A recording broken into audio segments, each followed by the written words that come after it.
क्योंकि ये ज़बरदस्ती बिल जो है हमारे समाज पे तोड़ने का काम किया जा रहा है।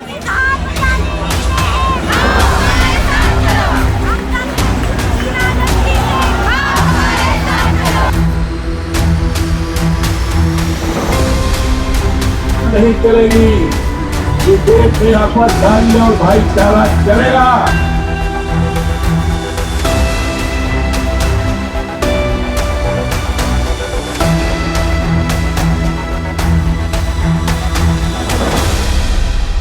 और इस बिल के अंदर जितने सारे अमेंडमेंट जो पॉइंट हैं वो टारगेट कर करके जो नुकसान पहुंचाने का काम कर रहे हैं, हम उसके मुखालफत में हैं। मिसाल के तौर पर कि चाहे उसमें दूसरे समुदाय के लोगों को उसमें मेंबर बनाने का काम हो, या फिर 5 साल का जो बाउंडेशन की गई है वफ़ की, या अदरवाइज़ उसके साथ साथ जो उनका सर्वे कमिश्नर का काम कलेक्टर को दिया जा रहा है, या कोई भी आपत्ति करेगा तो एक नए विवाद को जन्म दिया जा रहा है। हम इस बिल की पुरजोर हमारे खिलाफ है, संविधान के खिलाफ है, देश के खिलाफ है। ये हमारे बिलीवर्स की चैरिटी है, ये हमारी प्रॉपर्टी है, इस पर से हमारा ही कंट्रोल ख़त्म किया जा रहा है और इसे कलेक्टर राज में तब्दील करने की कोशिश की जा रही है।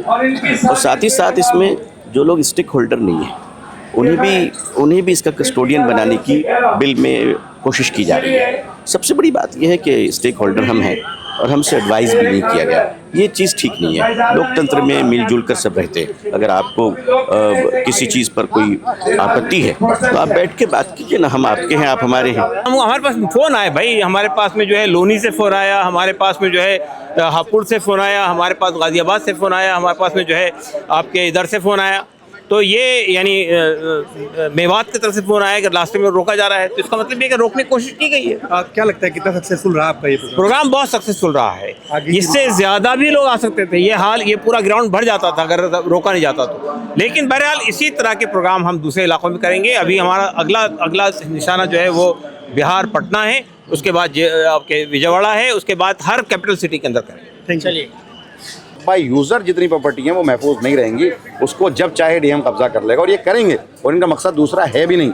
ये मकसद है कि जो प्राइम लोकेशन मुसलमानों का जो इदारे हैं, जो कब्रिस्तान हैं, जो मस्जिदें हैं, वो उनको ये जो है ज़बरदस्ती कब्ज़ा करें। और बहुत सारे कब्रिस्तान ऐसे हैं दिल्ली के अंदर और पूरे हिंदुस्तान में जहाँ कब्रों को इन्होंने ख़त्म करके उन प्रॉपर्टीज़ को कब्ज़ा कर लिया। और क्यों ऐसा ये करना चाहते हैं कि भाई हमारी मस्जिदों में, हमारी दरगाहों में, हमारे कब्रिस्तान में दूसरे लोगों को लाना चाहते हैं।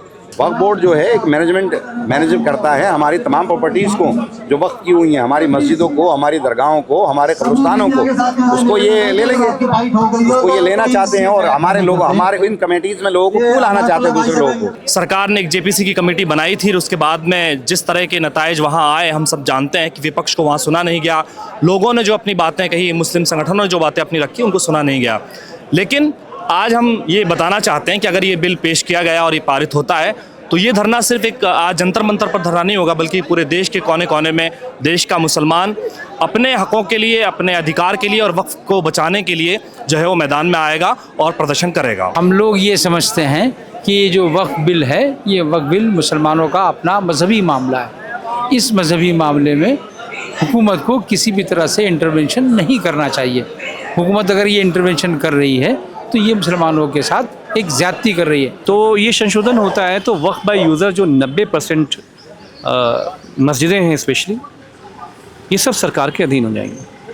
तो हम अखिलेश जी, समाजवादी पार्टी, हमारे सारे मेंबर ऑफ पार्लियामेंट आदरणीय धर्मेंद्र यादव जी और मोहिबुल्लाह नदवी साहब जो वक्फ के स्टैंडिंग कमेटी के मेंबर रहे, और ज़िया साहब, और हमारे आदित्य यादव जी नौजवान एमपी हैं, सभी लोग आज आए और हमने मुसलमानों को ये यकीन दिलाया कि जिस लेवल पे लड़ाई डेमोक्रेटिक दायरे में हम अपने अधिकारों के लिए लड़ सकते हैं, समाजवादी पार्टी आखिरी सांस तक इस लड़ाई में हम आगे रहकर इसके लिए प्रोटेक्ट करने का काम करेंगे। It's an anti-India bill. This will spoil the very idea of India because, as expressed by Shiva Sena mouthpiece Samna, the Modi government is trying to make this country a two nation, a Hindu nation and Muslim nation. This is a step of Modi's government agenda to make this country a Hindu Rashtra and isolate the rest. It's a question of secularism.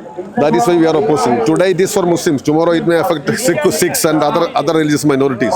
That is why we are protesting. झूठ बोला जा रहा है, धोखा किया जा रहा है, इससे वक्त को बर्बाद करने की पूरी प्रणाली जो उनकी क्योंकि इसमें ये अगर बिल आ गया तो 90% वक्त हमारे ख़त्म हो जाएंगे, क्योंकि इसमें यह है कि आप पुराने कागज़ लेकर आइए तब हम मानेंगे ये वक्त है। तो आज से 90% वक्त जो है वो 200 साल पुराने हैं, 250 साल पुराने।